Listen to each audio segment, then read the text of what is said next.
Well, welcome to the Gary Neville podcast on an eventful evening at Old Trafford.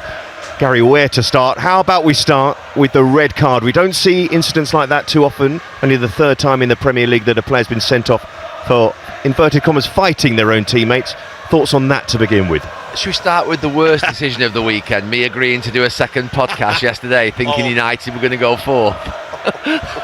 Yeah, of course it will be nice. That let the traffic go. Talk about United are back. The red card. I'm torn between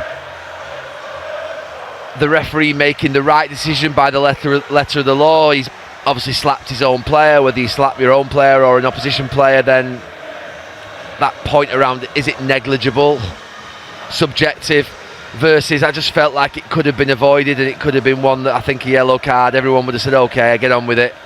The thing is, I think that actually the problem maybe for Idrissa Gueye was that he had gone, and his head had gone a little bit. Now, I think it went more after the red card appeared, because I think he realised then what had happened. But yeah, an odd situation, something that's never nice to see. We've seen it only a couple of times or so in history of Premier League football. So very unusual, but it wasn't like a massive scrap where you think, right, get them both off.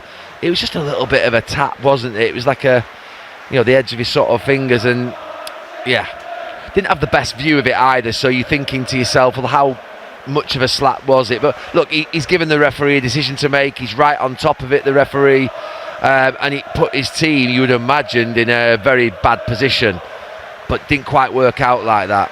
I mean, you feared for Everton at that point. They'd made a strong start in the game, but after that, they were fantastic, starting with the goal from Dewsbury Hall. Yeah, I mean, it was a great goal, but that first 12 minutes, you're right, they were really good. They were authoritative from the beginning. They were quicker to the ball. They pushed high up the pitch.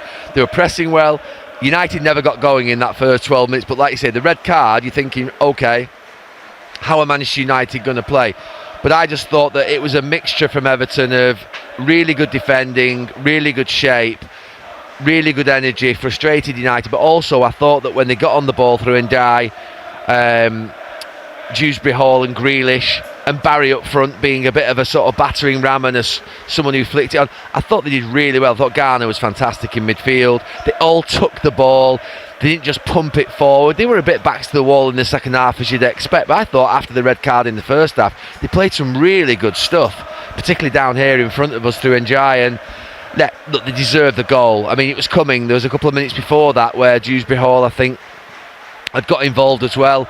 He cuts inside, he puts it into, I'm not going to say the far corner because it wasn't. I thought the goalkeeper probably should have done better with it, but look, they deserved it, Everton. I thought that they were absolutely magnificent in that first half after the red card to respond to what is quite a challenging situation, not just going down to 10 men, but the way in which you've gone down to 10 men, which can, to be fair, I mean, the rails, you can basically, you can fall apart after something like that, and they didn't do. I thought they were fantastic from a mentality perspective, a shape perspective, a physical perspective, a defensive. They were absolutely brilliant. I have not got enough words for how Everton played tonight. And those Everton fans that we can hear in that far corner that are being kept in, they should be unbelievably and will be and are unbelievably proud tonight, because they've seen some bad performances here down the years. I've seen some Everton teams come here and wilt.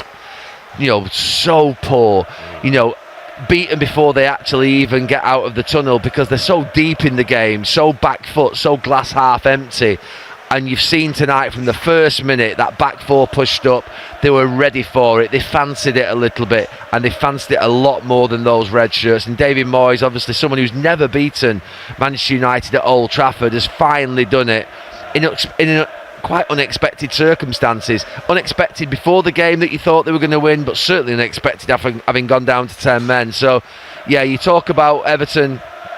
I watched them a few weeks ago at unless at Goodison Park then. At Goodison Park. I'm going to carry on calling it Goodison Park. The Hill Dickinson Stadium.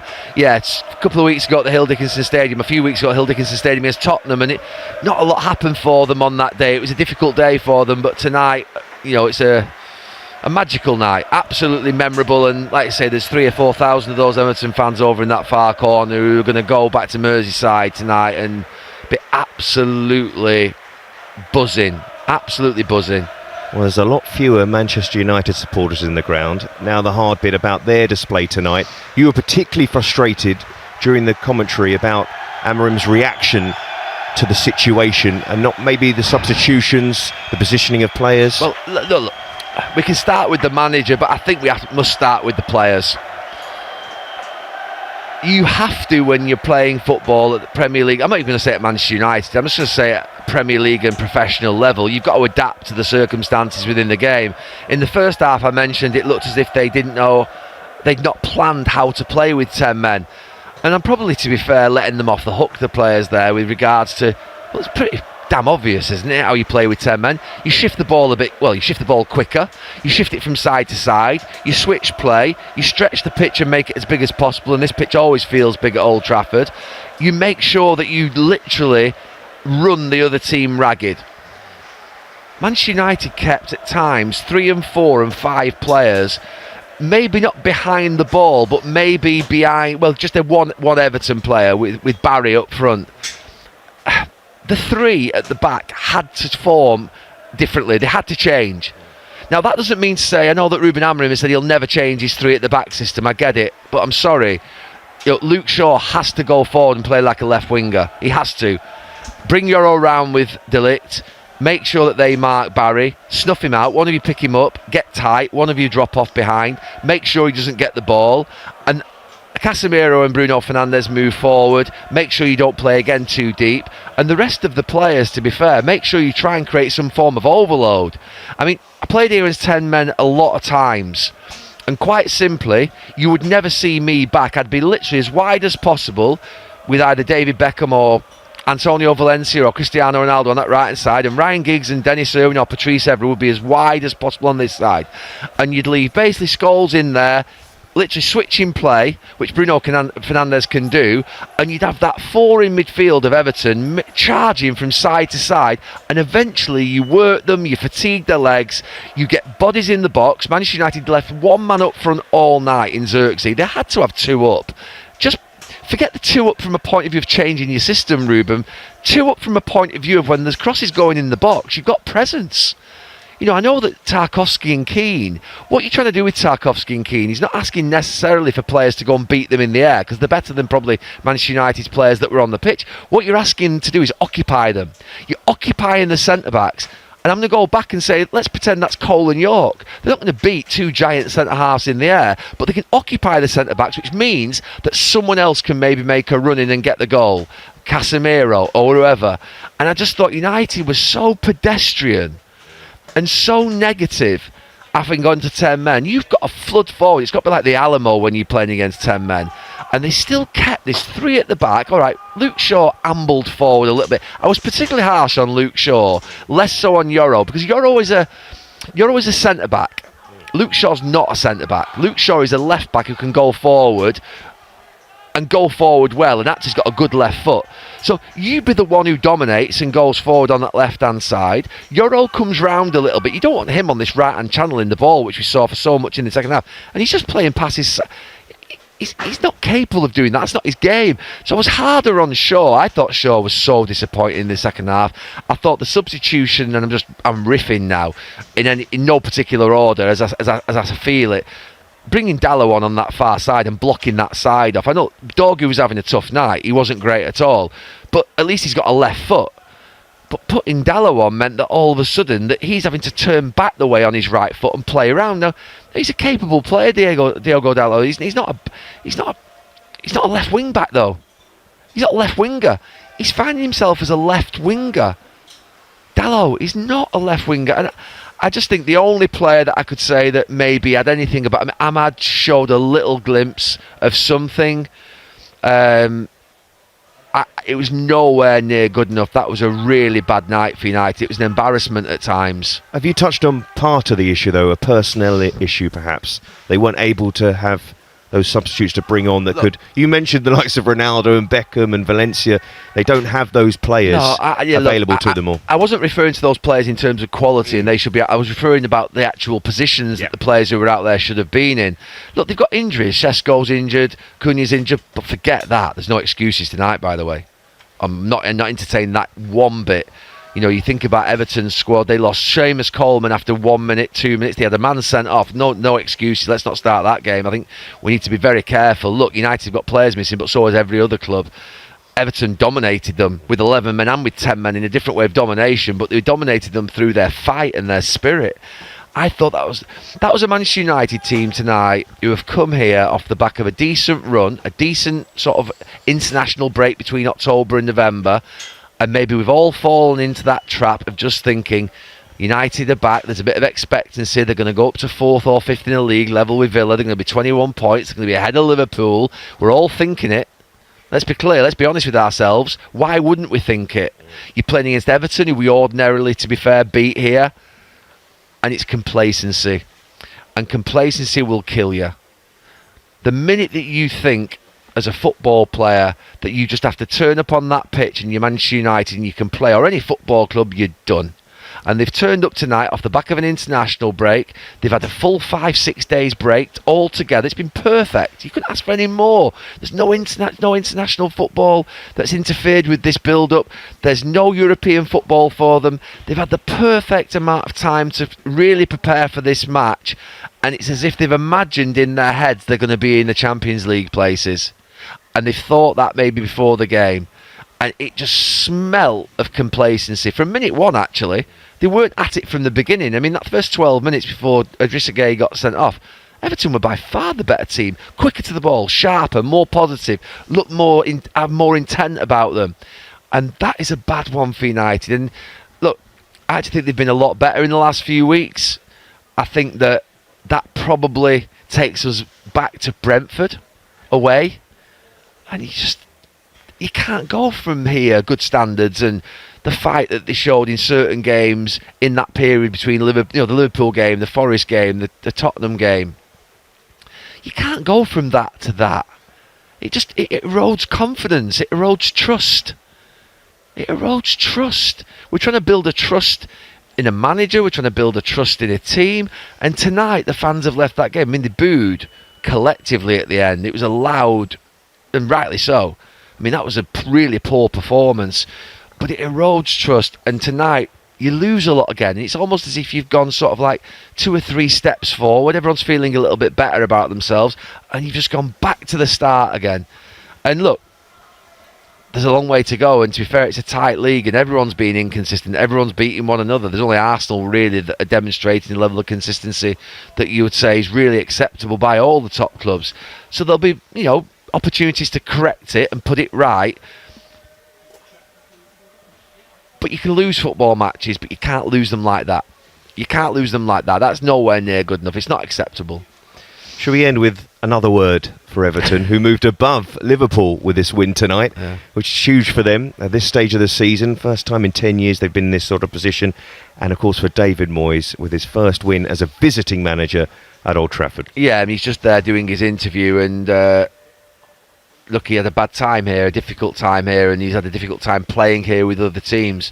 But he can be so proud tonight.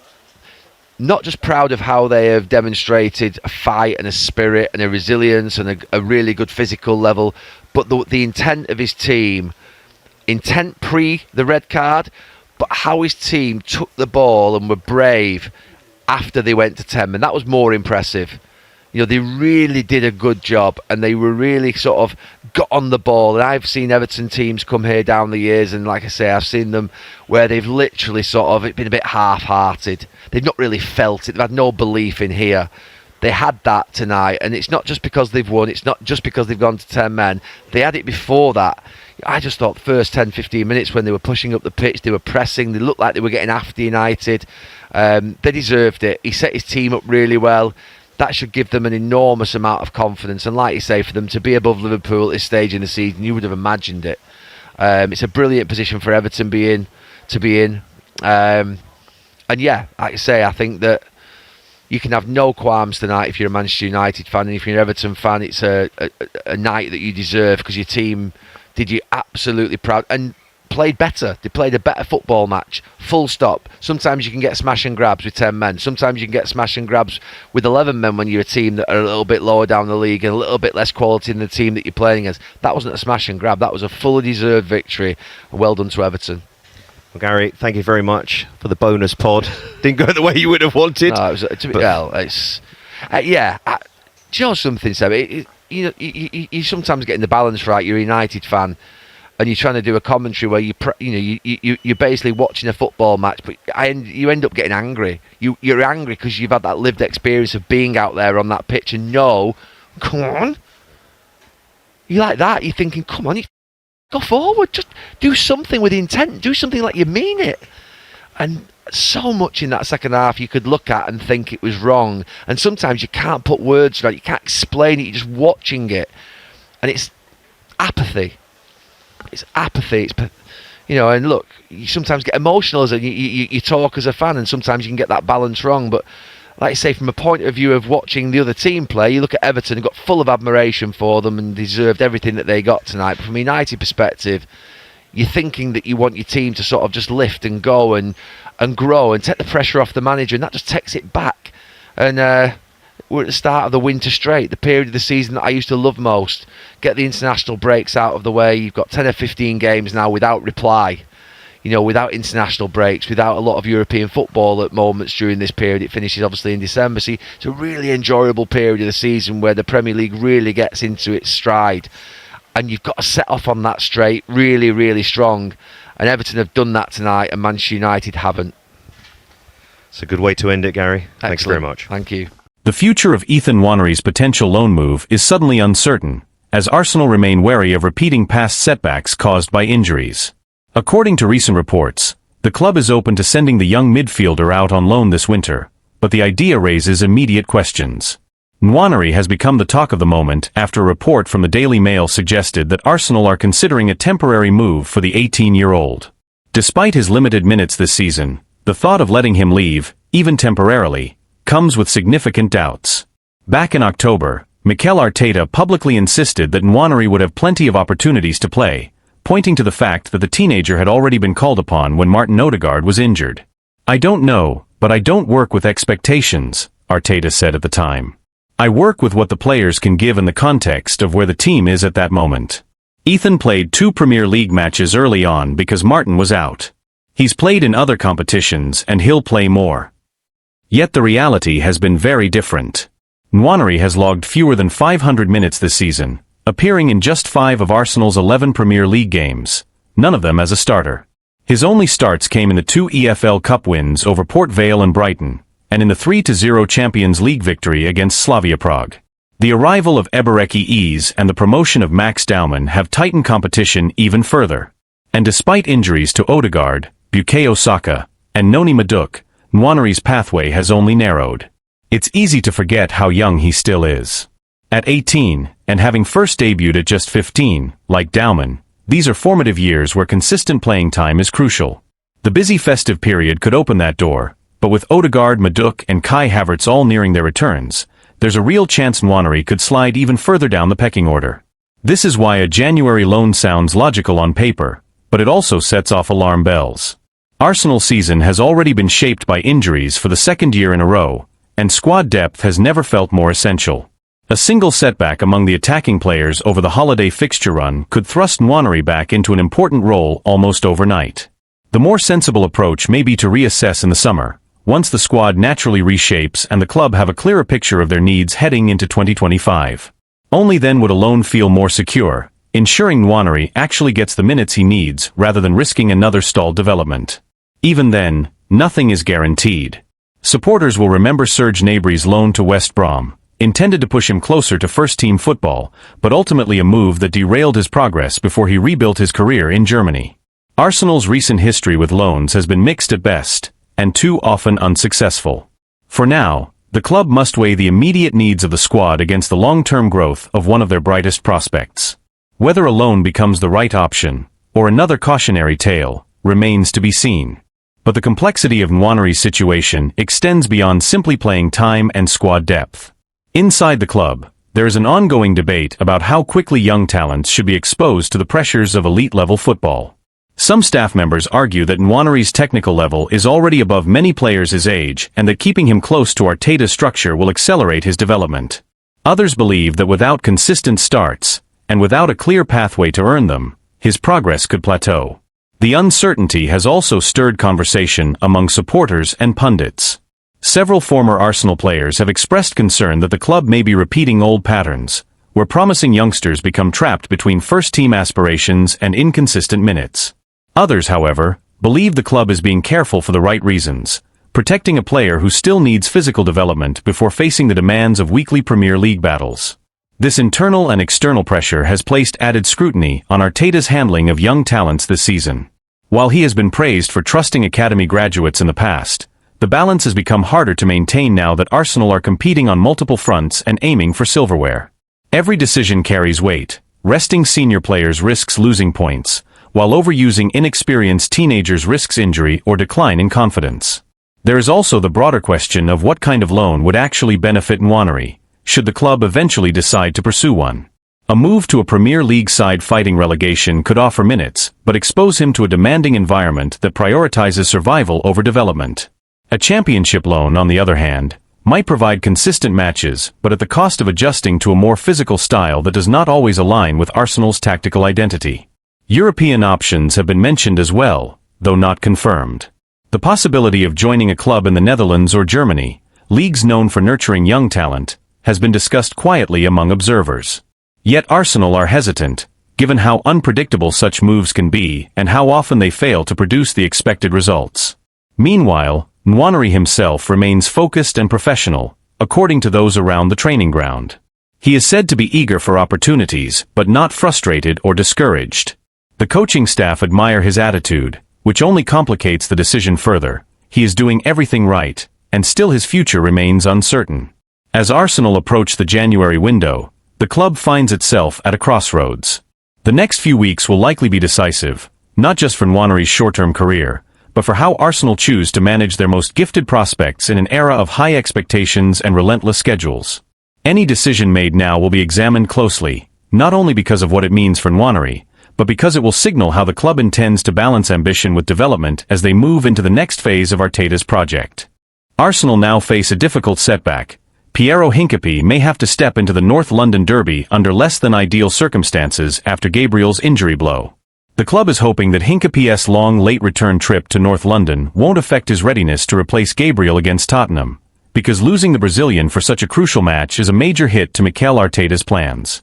Arsenal have already been forced to cope with key absences at various stages of the season, but Gabriel missing the derby presents a challenge of a very different magnitude. Naturally, the focus shifts to who will fill the gap on the left side of Arsenal's defense, and for many, the most logical answer is Piero Hincapié. The summer signing impressed during his only start for the club so far, an outstanding display at left centre-back in the League Cup win over Brighton. That night, he partnered with Christian Mosquera, who is also an option for Arteta on Sunday. One possible configuration would see William Saliba move to the left, with Mosquera taking his place on the right, depending on how heavily Hincapié's international travel weighs on Arteta's decision. And that travel is far from insignificant. The Ecuadorian defender is currently away with his national team.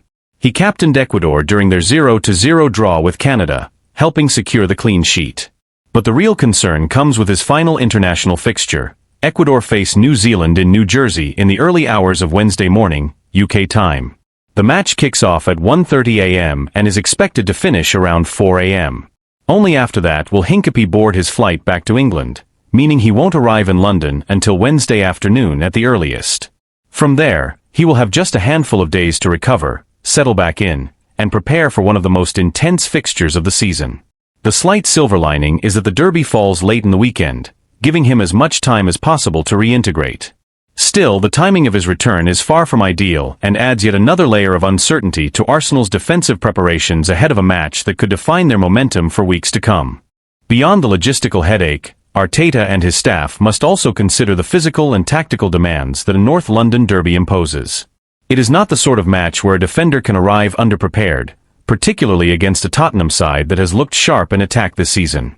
Any hesitation, any lapse in intensity caused by travel fatigue, could be costly. Inside Arsenal, there is a quiet concern that the club may once again be walking a tightrope with its defensive depth. Over the past 2 seasons, injuries at the back have forced Arteta into uncomfortable choices, and Gabriel's setback reopens a conversation that the club hoped was behind them.